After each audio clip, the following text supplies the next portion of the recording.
teman-teman yang suka takfiri itu, mengkafirkan orang lain, saya bilang sampean dengan saya itu sama-sama beriman, sama-sama kafir. Lah kok bisa Pak? Sampean percaya apa enggak dengan Yesus itu putra Allah? Enggak percaya, ya itu kafir. Mana menyangkal? Kafir itu kan sebetulnya menutup, menyangkal, ya artinya itu ya, menutup, menolak, menyangkal itu kafir.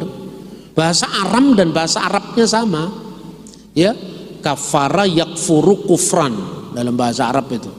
Makanya orang yang menyangkal itu macam-macam. Menyangkal nikmat Allah itu juga kafir, kafir bin nikmah, mengkafiri, menutup nikmat Allah. Tapi ada kafir yang dalam pengertian tidak percaya dengan Tuhan, itu kafir secara umum, orang ateis itu ya.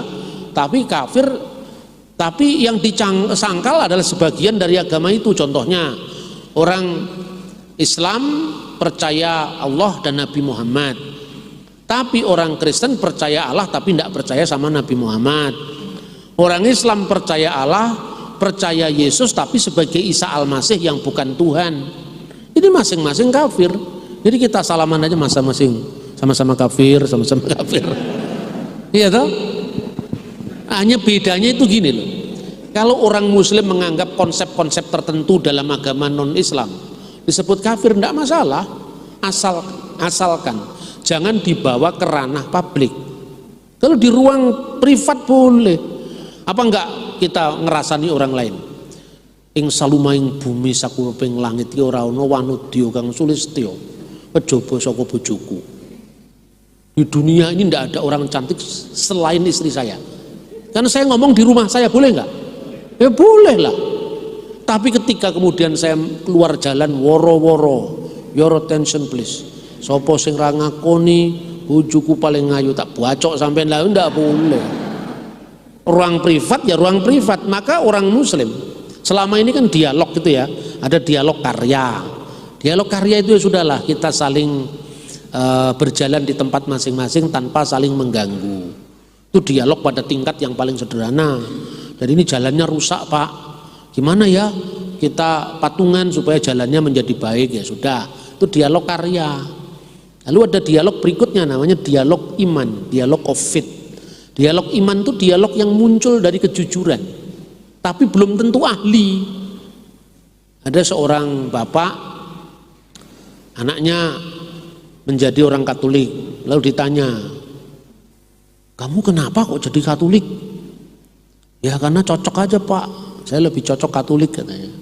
Itu ditanya, salah itu, karena orang Katolik itu percaya nanti kalau pada akhir zaman semua orang itu diubah jadi perempuan katanya, hanya Tuhan yang laki-laki. Siapa yang bilang gitu? Dulu teman saya, waktu dulu saya masih dinas ngomong begitu, misalnya gitu. Ini kan jujur kan? Tapi dapat informasi keliru. Rupanya si bapak ini dapat informasi dari temannya, teman polisi, sama-sama awam agama. Jadi dia mendengar itu di kitab Wahyu itu ada apa, gereja sebagai pengantin perempuan, Kristus adalah pengantin laki-laki. Wah berarti gitu Pak, nanti pada akhir zaman semua orang diubah jadi perempuan, hanya Yesus yang laki-laki loh. Ini kan salah toh, tapi kan jujur. Ini namanya dialog iman. Jadi dialog iman itu muncul karena apa? Ya karena kebutuhan untuk komunikasi. Seorang terlibat kesulitan yang sangat sulit, lalu dia nanya-nanya, kalau kamu orang Kristen gimana sih kalau dalam keadaan sulit? Ya berdoa. Doanya gimana? Begini. Kalau Islam bagaimana? Saya sembahyang tahajud misalnya. Itu dialog iman. Yang terakhir baru dialog teologis. Nah dialog teologis itu dasarnya atas memang belajar karena kepakaran masing-masing. Ini ya. Tetapi ketika orang di dalam tahap dialog iman atau dialog karya bahkan, itu tidak pernah menyangkut agama. Ya sudahlah, kamu ke gereja, kami beriman, berdoa menjadi Kristen ya ketika kami di gereja. Kamu menjadi Islam, baca Qurannya ketika kamu di masjid. Selebihnya kita ini warga masyarakat yang tidak boleh saling mengintervensi, sesama biskota dilarang saling mendahului. Itu yang pertama. Tapi kalau dialog seperti ini saja tahapnya, itu kita ini seperti api dalam sekam. Jadi mula-mula kita ini baik, begitu ada provokator masuk, lah kamu itu mau berkawan sama orang yang Tuhannya 3, Tuhan kok disalib gitu kan. Akhirnya pelan berubah, meletuslah kasus Ambon, kasus Poso. Itu kan karena apa? Dialog hanya pada tingkat dialog karya. Memang ada dalam Al-Quran itu semacam kutukan terhadap, semacam, bukan beneran, terhadap keyakinan Kristen. Kafir jelas itu. Pertama misalnya, laqad kafara alladziina qalu innallaha huwal masih. Sungguh telah kafirlah orang yang mengatakan sesungguhnya Allah adalah Al-Masih. Surat Al-Maidah ayat 72. Nah, ini kan Kristen, Pak. Masa Allah itu Yesus? Sekarang saya tanya, di mana ada doktrin gereja sepanjang abad yang mengatakan Allah itu adalah Yesus? Tidak ada. Yang ada Yesus adalah Allah. Dibalik tapi maknanya beda ini. Karena kalau kita mengatakan Allah itu adalah Yesus, itu yang disebut patripasionisme. Jadi kalau Yesus menderita, Allah bisa menderita, masa Allah disalib. Tapi kalau Yesus adalah Allah, Yesus punya kodrat ganda, dwi kodrat, sepenuhnya Allah, sepenuhnya manusia. Yang disalib itu dalam keadaannya sebagai manusia. Allah tidak bisa disalib, kan begitu kan?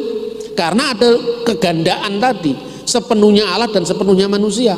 Beda dengan Allah adalah Yesus. Itu mujasimah Kristen itu.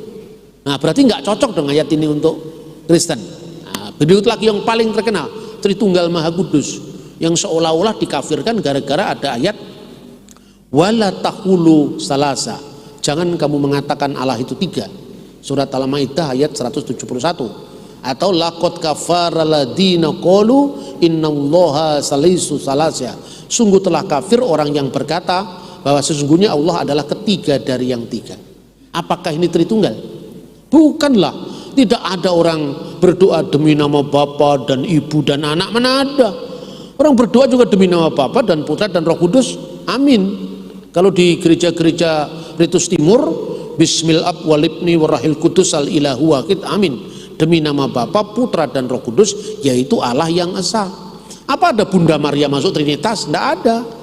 Nah, seorang bapak gereja namanya Epifanius dari Salamis, dia hidup pada abad keempat, mengatakan di negara Arab tumbuh aliran heresi, aliran bidat yang namanya koliridianisme, di mana Roh Kudus tidak muncul dalam Tritunggal, tapi yang dimunculkan Bunda Maria. Lalu Santo Evenius mengatakan kita harus menghormati Bunda Maria, karena Bunda Maria adalah seorang yang benar-benar dipilih Allah untuk melahirkan Sang Kristus yang sepenuhnya Allah. Makanya Bunda Maria disebut sebagai Mater Dei. Bukan Bunda Maria itu bundanya Allah Bapa, tapi bundanya Kristus yang sepenuhnya Allah. Itu loh kira-kira. Sebab kalau Bunda Maria hanya bunda manusia Yesus, itu Nestorian, kira-kira seperti itu loh. Nah, ini kan penting dialog seperti ini. Jadi tidak ada orang Katolik, orang Ortodok, orang Protestan yang memasukkan Bunda Maria dalam Allah Tritunggal. Lalu siapa, Pak? Kan bingung. Dalam dialog sering terjadi. Jadi Pak memang percaya kalau ini Al-Quran ini benar, ini dalam ini benar toh. Ketika kamu mengatakan kafirlah orang yang mengatakan Allah itu ketiga dari yang tiga, amin, betul. Memang Allah bukan ketiga dari yang tiga. Tidak ada orang Protestan yang nyanyi nyanyian rohani di gereja ketiga dari yang tiga, mana ada. Yang ada ketiga yang esa, berarti jelas ada kesatuannya di situ. Tapi seorang ahli tafsir yang terkenal namanya adalah Al-Qasimi. Dalam tafsir Al-Qasimi dia mengatakan ini bukan Trinitas Kristen yang dikritik, tapi sekte Maryamiun yang percaya bahwa Tritunggal itu adalah Allah, Maryam dan Isa putranya. Ini kan dialognya jadi enak. Lalu tanya teman saya, loh Mas, berarti ini salah Mas? So ngomong salah ya sopo? Ora salah, ini bener tapi salah alamat. Karena alamatnya bukan ke saya. Lah siapa ya boleh ono dewe. Ya toh, mari kita lacak dalam sejarah itu sekte koliridianisme tadi. Nah, kemudian apakah Isa dan Yesus itu sama? Begini, secara bahasa sama, secara bahasa. Karena kata Isa itu hasil fonetik koresponden dari kata Yesua. Kenapa? Itu tadi saya baca tulisan Yosefus dalam bahasa Arab. Ya, innahu fi hadzal zaman ya'isu rajulun hakim ismuhu Iswa. Jadi dari bahasa Ibrani Yeshua, huruf yudnya itu berubah menjadi huruf alef atau ain. Itu sering terjadi. Contohnya dalam bahasa Ibrani orang menyebut misalnya Sefer Yesayahu, kitab Yesaya. Arabnya apa? Sefer Isaiah, Sifru Isaiah. Sefer Yirmiyahu, Yirmiyah jadi Irmia.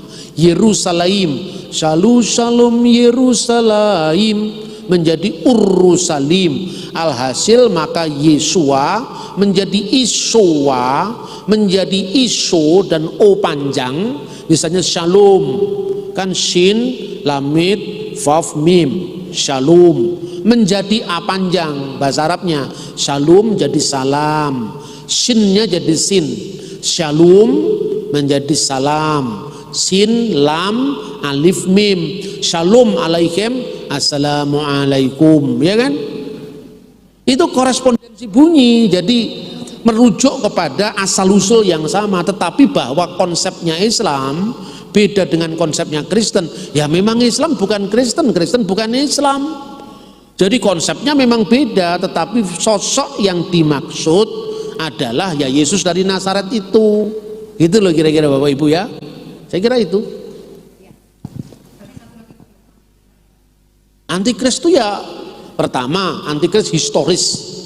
Antikris historis kan ada setiap zaman. Antikristus kecil itu misalnya ya Kerintus, Markion, Basilides, Arius, Nestorius. Itu antikris kecil. Tapi seorang antikris akan datang, itu antikris eskatologis yang akan datang pada akhir zaman. Itu puncak segala macam penyesatan. Itu yang akan datang pada akhir zaman. Siapa dia kita tunggu saja. Yang jelas antikris itu menolak Yesus sebagai Sang Kristus, menyangkal setiap kali salib Yesus itu semua disangkal, seperti ajaran gnostik tadi. Jadi memang dalam Islam maupun dalam Kristen percaya dengan konsep kebangkitan. Tapi gini ya, surat Maryam 33 itu kan multi tafsir juga. Tafsirannya Pak Quraisy Shihab beda dengan tafsiran ulama lain. Maka ketika rame-ramenya tentang boleh enggak mengucapkan selamat Natal, Pak Quraisy Shihab berada dalam posisi yang membolehkan. Karena apa? Itu kan sebuah sopan santun lintas agama. Kalau Islam katanya Pak Quraisy itu dalam posisi sedikit-sedikit kita mengatakan jangan. Padahal setiap kali Idul Fitri di Timur Tengah kita diberikan ucapan salam oleh tokoh-tokoh Kristen. Masa kita hanya bisa menerima tidak bisa memberi? Toh yang kita berikan adalah penghormatan, ya kan? Nah ketika saya mengucapkan selamat menempuh hidup baru kepada teman saya, kan bukan berarti istrinya jadi istri saya kan? Itu kan suatu ungkapan kebahagiaan. Apa yang kamu rasakan tuh saya rasakan karena kita sahabat, gitu loh. Jadi perbuatlah yang orang lain suka, perbuat atas kamu kembalikan kepada orang lain. Nah makanya dalam surat Maryam ayat 33 itu menurut tafsirnya Pak Quraisy boleh, karena jelas itu wassalamu alayya yauma wulitu wa yauma amutu wa yauma ubasuhaya. Sejahteralah saya, selamatlah saya ketika saya lahir. Berarti kan sama dengan selamat Natal katanya, ya kan? Kemudian pada saat saya wafat dan pada saat saya dibangkitkan hidup kembali. Tetapi teks ini tidak bisa dianggap sebagai kebangkitan Yesus menurut ulama lain. Karena apa? Karena dalam surat Maryam ayat 15 ungkapan yang sama diterapkan pada Nabi Yahya.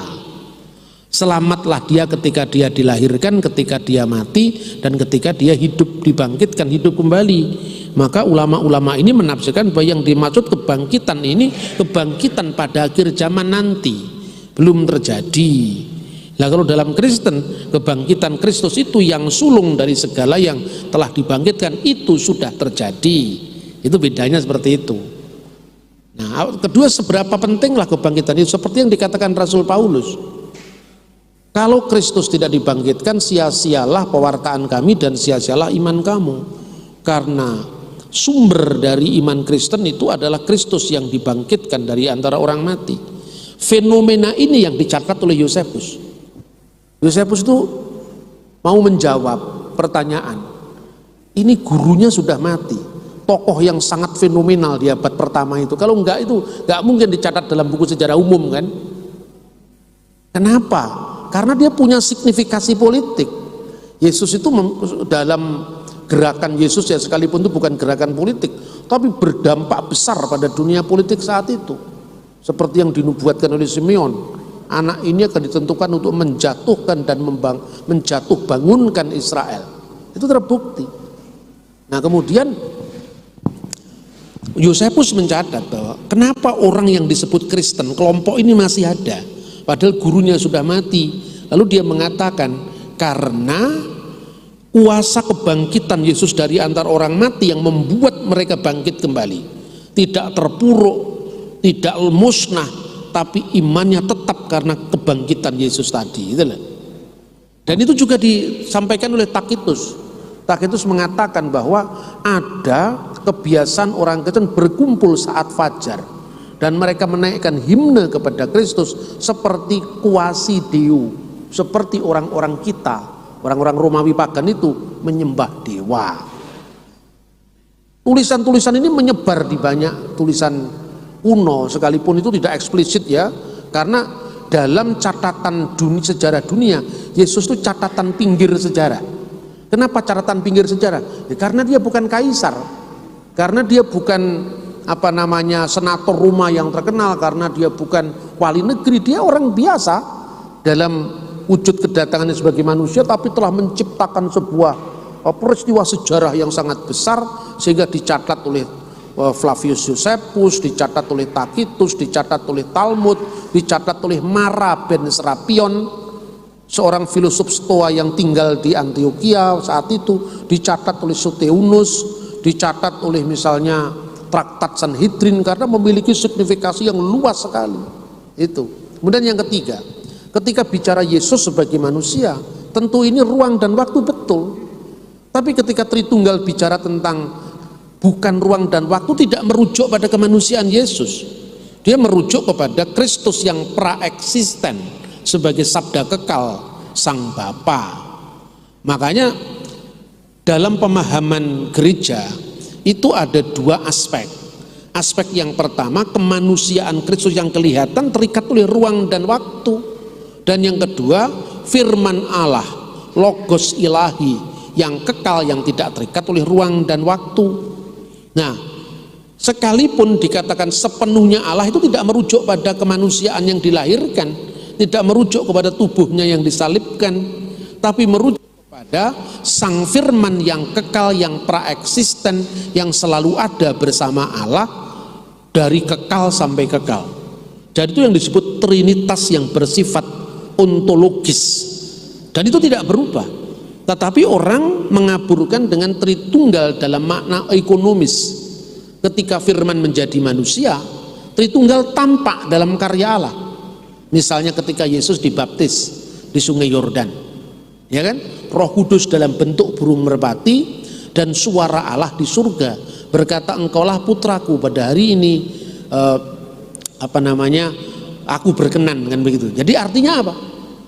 Yang tampak dibaptis itu kan bukan firman Allah yang kekal. Yang tampak dibaptis itu adalah kemanusiaan Yesus dalam ruang dan waktu. Yang tampak di atas Yesus burung merpati itu kan bukan Roh Kudus, tapi fenomena kehadiran Roh Kudus yang disebut teofani. Teofani itu Allah hadir lewat alam semesta, bukan Roh Kudus. Kalau Roh Kudus sama dengan burung merpati, kan ada Roh Kudus goreng. Jadi bedakan antara fenomena yang tampak dengan yang tidak tampak. Makanya misalnya dalam rumusan Tritunggal itu, una substantia tres personae, satu substansi dalam tiga persona. Persona di sini bukan berarti persona manusia. Bahasa teologis itu rusak ketika Sigmund Freud menemukan teori psikoanalisa, di mana satu pribadi hanya bisa satu substansi hanya bisa dimiliki satu pribadi. Dan Tritunggal tidak seperti itu. Tritunggal itu kalau dikatakan persona dalam bahasa Latin atau hipostasis dalam bahasa Yunani, itu maknanya pusat kesadaran. yang berbeda dengan pusat kesadaran ilahi yang lain, tapi dalam satu wujud. Seperti manusia gitu, ada tubuhnya, cuman kalau bedanya Allah itu eksistensi yang tidak bertubuh karena dia tidak terikat oleh ruang dan waktu, tapi keberadaannya manusia, dalam diri manusia yang keberadaannya tubuh itu ada jiwa, ada roh. Jiwa itu maksudnya jiwa berpikir, pikiran, dan ada roh. Orang tidak perlu bertanya kepada saya, Pak Bambang yang nulis buku Religi dan Religiositas Bung Karno, betul? Mau konfirmasi Pak, yang nulis buku itu Bapak atau pikiran Bapak? Loh, pertanyaanmu kok membedakan saya, wong saya satu. Allah ketika menciptakan dunia bersama firman-Nya dan rohnya, itu tersebut dalam kitab Taurat implisit, kemudian eksplisit baru pada zaman Yesus. Bereshit bara Elohim et hasamayim ve et sa'aret. Pada mulanya Elohim, Allah menciptakan langit dan bumi. Dalam Alkitab bahasa Arab diterjemahkan dengan fil badi khalaqallahu samawati wal ard. Lalu bumi itu belum berbentuk. Fi ha'aret hayyatah tohu wa bohu. Fi hosek alfinitihom. Fi ruah Elohim merakefet alfinihamayim. Bumi itu belum berbentuk, gelap gulita dan kosong. Kegelapan menutupi samudra raya, wiruah Elohim, dan roh Allah melayang-layang di atas permukaan air. Ini kata-kata yang sifatnya metafor. Jangan dibayangkan airnya besar terus kemudian burungnya kecil melayang-layang, bukan itu. Artinya mengerami secara dinamis, menyalurkan hidup ilahi kepada hidup ciptaan, menyalurkan sumber hidup ilahi sehingga planet-planet bergerak pada orbitnya masing-masing, sehingga akhirnya nanti puncak ciptaan dihembuskan roh itu dalam tubuh manusia.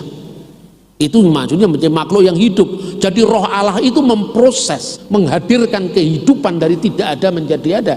Lalu firman Allah, wa yomer Elohim zehiur wa zehiur, jadilah terang maka terang itu jadi. Elohim, ruah Elohim, dan dafar Elohim, Allah, firmannya, dan rohnya. Itulah Tritunggal secara imanen dalam diri Allah.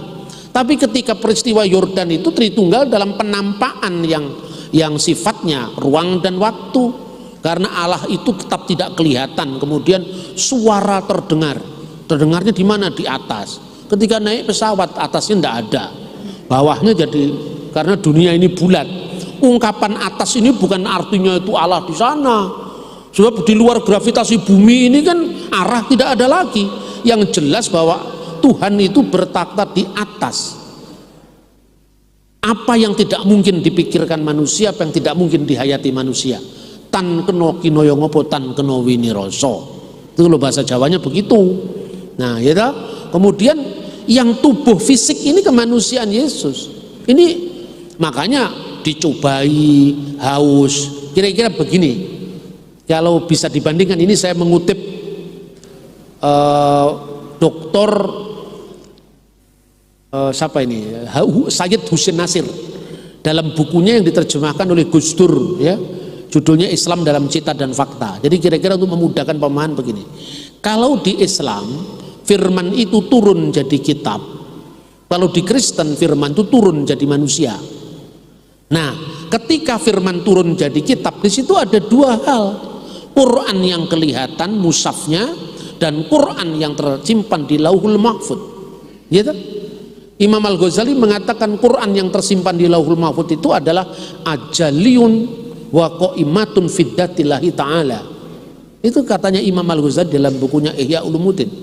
Tetapi ketika firman itu turun, yang dibaca, yang tertulis teksnya dalam mushaf Al-Quran itu temporal sifatnya. Jadi kalau bicara tentang yang kekal, yang Allah libatkan dengan kalamullah yang azali, itu tidak merujuk kepada teksnya yang bersifat lahiri. Seperti itu iman Kristen. Jadi ketika misalnya naskah Quran terbakar, padahal Quran itu firman Allah, apakah firman Allah bisa rusak? Tidak, karena yang rusak itu adalah wujud nuzulnya sebagai buku. Begitu juga ketika Yesus mati, dia dibunuh dalam keadaannya sebagai manusia, tapi Allah tidak bisa mati. Seperti itu ya pemahamannya. Ini saya kutip dari Sayyid Husin Nasir, ya. Kemudian antara dialog Yahudi dan Kristen ini. Dari teks yang sama orang Yahudi menafsirkan beda. Tapi tadi pagi saya sampaikan di Bamak, kalau ngomong Yahudi itu Yahudi tahun berapa, itu harus jelas juga. Karena orang Kristen itu kan kalau menghadapi Yudaisme kan seperti minder, gitu. Yahudi, wow minder. Gitu bedanya kalau orang Islam. Kebanyakan, tidak semua Islam, juga kebanyakan tidak semua Kristen. Begitu orang Islam mendengar Yahud, maghdubi alaihim, itu yang dilaknat Allah. Tapi kalau orang Kristen begitu dengar Israel yang dipilih Allah, kan itu kan. Jadi kita ini beragama juga ekstrim, tidak lihat kasuistiknya. Nah, kalau Anda Yahudi dipilih Allah ketika terjadi pelanggaran HAM atas orang Palestina, masa ya kita membenarkan juga hanya gara-gara Yahudi Israel dipilih Tuhan? Ini kan nggak bisa begitu iman kita kan, harus kasuistis satu persatu. Nah, orang Yahudi biasanya juga menggunakan teks yang sama dalam makna yang berbeda. Misalnya Kejadian pasal 1 ayat 26 itu kalau tafsir rabbinik, ada tafsir Yahudi pada umumnya menganggap baiklah kita jadikan manusia menurut gambar dan rupa kita. Bagi orang Kristen itu bukti Tritunggal, bahwa di dalam diri Allah itu ada kejamaan tapi satu. Bagi orang Yahudi yang menolak ajaran Kristen tidak begitu katanya. Orang Yahudi mengatakan itu sidang ilahi. Jadi Tuhan itu sebelum menciptakan dia mendeklarasikan pada makhluk yang sudah dia ciptakan lebih dulu, lihat saya mau menjadikan manusia menurut gambar dan rupa kita. Kita di sini menunjuk sidang ilahi menurut gambar dan rupa kita, kata tafsir Yahudi. Dia punya bakat keabadian, seperti kamu saya ciptakan sebagai roh-roh, katanya gitu.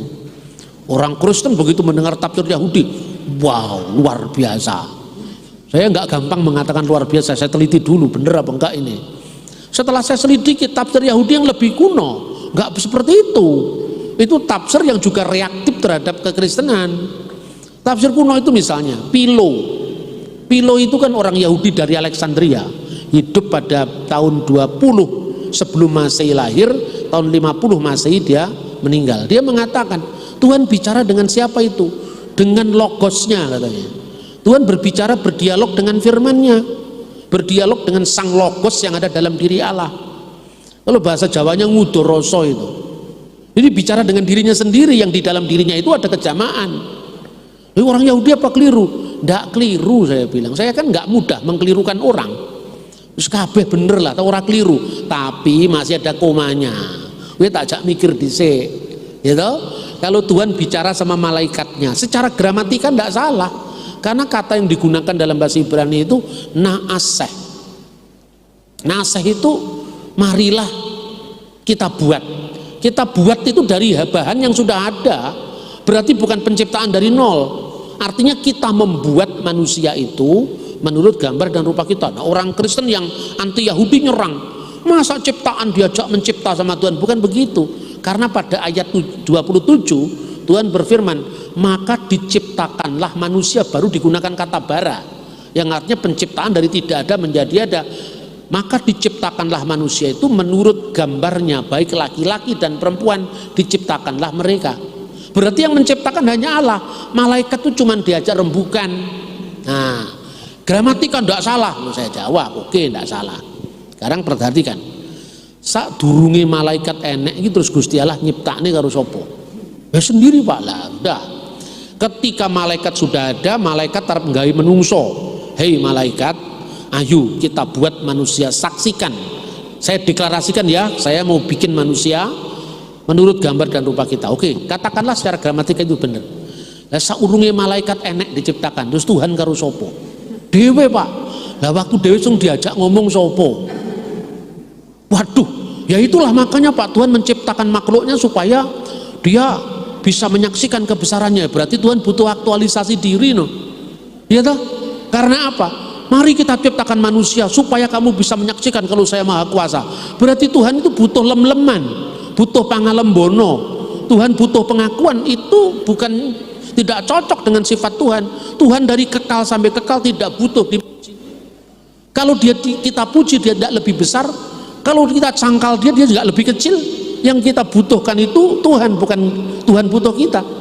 Jadi sebelum alam semesta ini diciptakan, ini saya kutip dari Santo Agustinus, Tuhan ya Tuhan, dia sendiri. Dia yang ada, yang sudah ada, yang akan datang. Tidak pernah ada waktu di mana Tuhan pernah tidak ada. Dia selalu ada. Lalu Tuhan Maha Kasih. Oke. Apa kasih Tuhan itu kekal? Ya kekal, Pak, karena dilibatkan dengan Tuhan. Nah, pertanyaannya, berarti Tuhan mengasihi siapa? Oh, Tuhan itu Maha Kasih. Ya mengasihi alam semesta, urung enek alam semesta. Ora nana itu, jagat kabeh iki ora nana, ndak ada itu. Ya toh? Ya toh? Alam semesta belum diciptakan, manusia belum diciptakan sebagai puncak alam semesta. Lalu Tuhan dengan siapa sendiri yang dikasihi sapa? Ya manusia belum ada. Ya mengasihi dirinya sendiri. Bener nggak? Karena nggak ada yang lain objeknya toh. Berarti ada yang mengasihi, ada yang dikasih, dan ada kasih yang dialirkan. Yang dikasih adalah firman-Nya, yang mengasihi wujudnya, yang kasih yang dialurkan spirit atau roh yang melingkari dia kekal sampai kekal. Inilah yang disebut wujud al-Khaliq, wujud sang pencipta. Lah, tarian trinitaris ini yang sangat dinamis menimbulkan gerak di dunia ini yang menyebabkan adanya yang lain. Makanya adanya yang lain itu diawali dari ketiadaan, ya kan? Inilah yang disebut makhluk atau ciptaan. Jadi ada yang pertama tidak disebabkan oleh ada yang lain, tapi ada yang berikutnya disebabkan oleh yang maha ada. Ini ilmu tua ini, bener apa tidak? Ya toh? Ini kalau mau pejang begini harus lingsir wengi, ora iso ora ono suarane kutu-kutu walang atau goa itu kan. Kalau orang hamil pasti lahir karena sudah 9 bulan 10 hari.